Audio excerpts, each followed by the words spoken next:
Aha, vikao hivyo.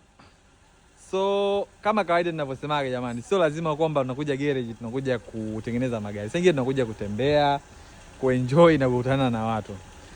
And on matter of fact, magari yanafanya watu wanajuana na kufahamiana. So leo bwana, katika pita zangu nimekutana na gari ya Mlabwa. Hii gari ndio ile iliyoenda South ikarudi.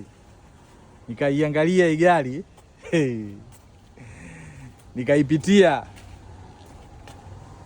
Of course jamaa amejitahidi yani kuweka kuwa proper na nini. Sawa?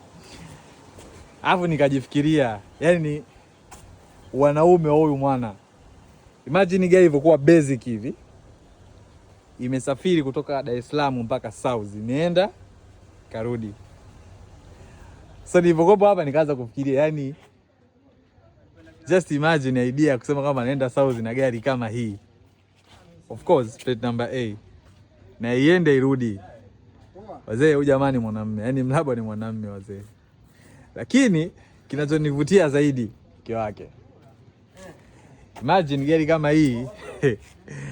Umbebe mwenzi wako wa maisha, ubavu. Hapa tu South.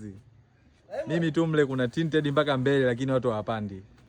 Haya, waambiwe huyu babu watu waende South. Hey. I think sasa hivi inabidi tuanzishe page ya wanawake wenye wanaume wa plate number A. And I think kiongozi wao mke wa Mlabwa wazee. Babu usifanye masiara kwamba yani umconvince mke wako uende naye South na gari kama hii. Yani gari nimeangalia hii engine hapa kasa jamani. Jamani Mlabwa ni mwanamume. Yeye jamani mwanamume, yani mwanamume kweli. Haje nani gari kama hii babu? Hapa tu South.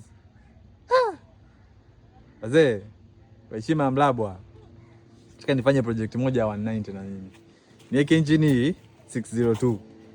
Kumwenzi ndugu yetu Mlabwa kwa kutuheshimisha kwa kiasi hichi.